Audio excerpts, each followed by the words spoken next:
pihak polis terus memantau keadaan negara, dan di dalam pemantauan pihak polis terdapat terkesan iaitu di dalam media sosial melalui rangkaian digital, SMS, Twitter, Facebook dan sebagainya, terdapat beberapa isu dimainkan oleh orang-orang yang tidak bertanggungjawab. Salah isu yang dimainkan ialah isu perkawaman.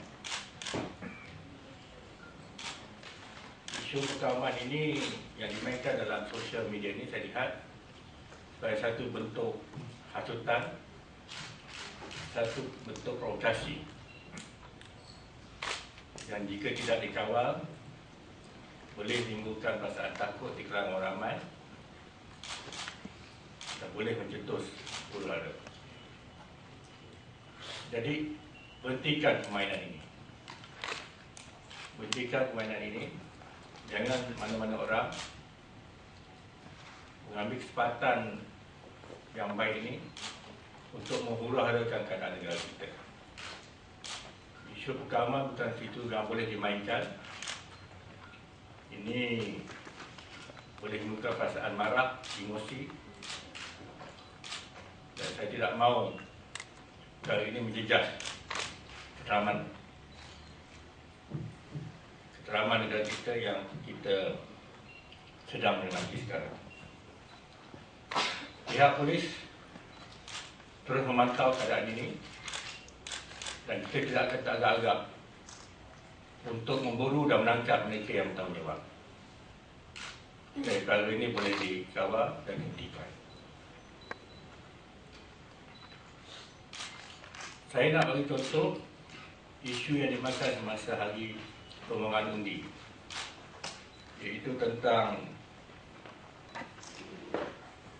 kononnya wujud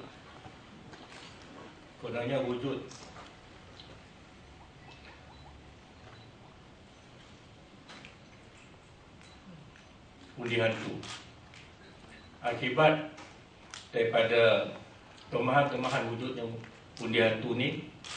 Ramai mereka yang tidak bersalah dibelasah pada hari tersebut pada 5 bulan.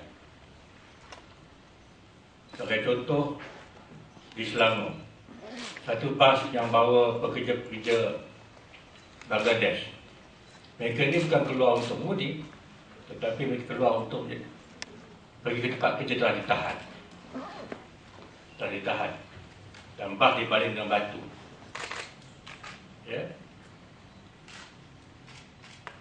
Kita akan menjalankan siasatan dan akan menangkap mereka yang menahan bas itu.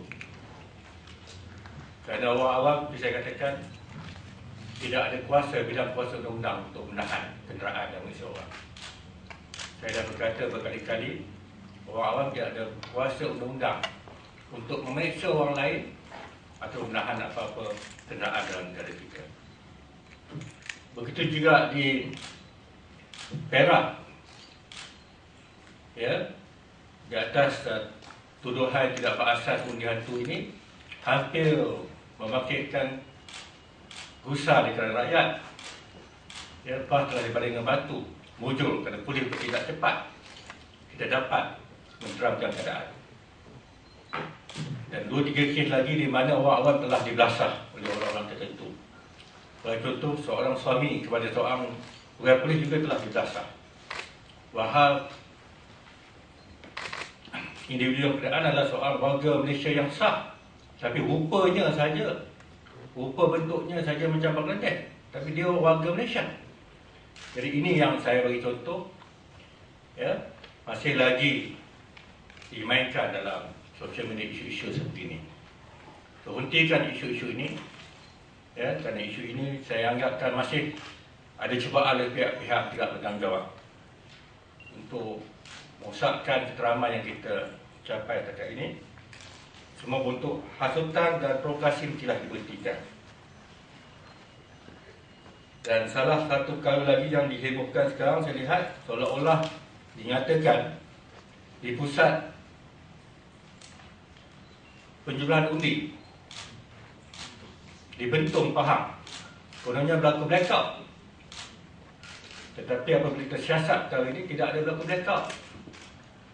Kenapa dimainkan isu-isu begini sekarang?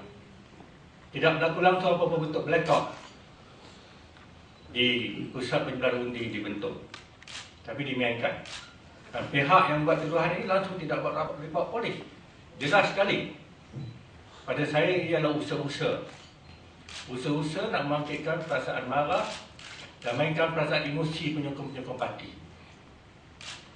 Sekali lagi, saya nak beritahu, berhentikan perkara ini.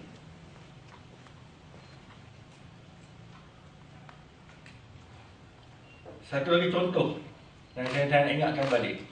Pihak polis pun dituduh kononnya menggunakan trak polis membawa pengundi hantu. Ini satu dakwaan yang serius.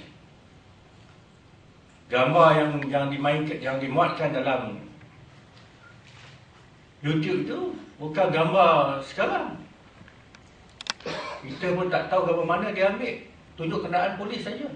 Tapi dikatakan polis terlibat membawa pengundi hantu. Ini semua temahan-temahan yang serius, yang pada saya adalah cubaan untuk memecahkan kecilkan dalam kita yang aman. Proses dalam raya telah berjalan dengan cukup baik. Terdapat pemerhati 17 NGO, terdapat pemerhati-pemerhati di beberapa buah asyad. Mereka telah memberi pandangan-pandangan mereka yang menyatakan proses kita adalah begitu transparent dan sebagainya. Dan tidak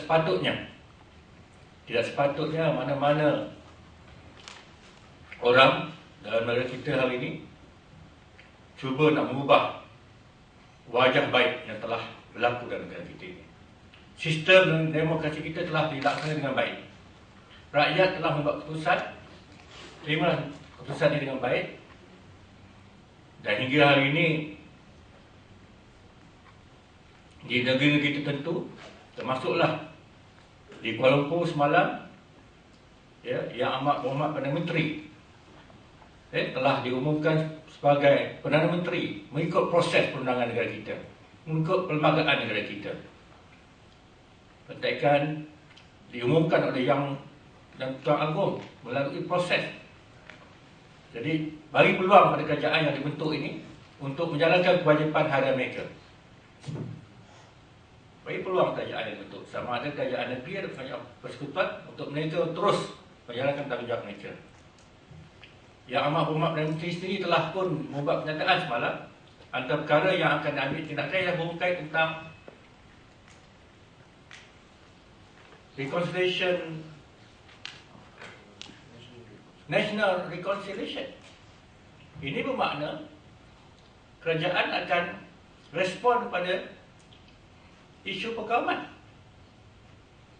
Isu perkauman tidak boleh diambil dengan jalan kita pergi ke jalan raya. Jadi saya nak ingatkan, pihak polis tidak akan membenarkan apa bentuk perhimpunan yang salah dari segi undang-undang dan ataupun apa bentuk perarakan. Kerana kita ada dengar ura-ura dan pihak-pihak yang hendak mengajukan perhimpunan. Pihak polis tidak akan membenarkan apa-apa bentuk himpunan yang menyalahi undang-undang. Himpunan yang menyalahi undang-undang adalah himpunan yang membawa bentuk provokasi, hasutan, kekerasan jenayah, hendak menakutkan kerajaan Malaysia atau mana-mana kerajaan, atau hendak menakutkan mana-mana pejabat awam menjalankan kuasanya yang sah dari segi undang-undang. Himpunan yang salah termasuk juga himpunan yang menentang pelaksanaan mana-mana undang-undang negara kita.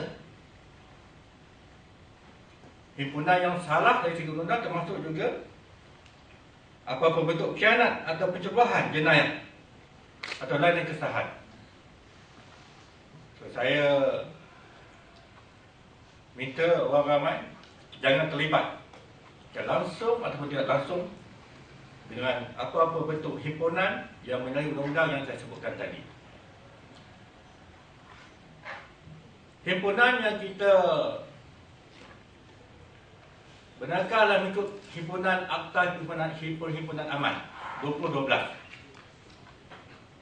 iaitu ia bersifat himpunan yang aman dan syarat-syarat tertentu telah dikenakan dalam akta tersebut. Pengajuan kena maklum kepada ketua polis daerah berkaitan dengan niat hendak perhimpunan itu. Kedua, pengajuan mempunyai tanggungjawab. Pengajuan mempunyai tanggungjawab. Antara syarat-syarat tanggungjawab ini ialah tentukan perhimpunan itu adalah perhimpunan yang aman. Kedua, tidak boleh bawa apa-apa bentuk senjata. Dan lain syarat yang memang ternyata ada di dalam akta tersebut.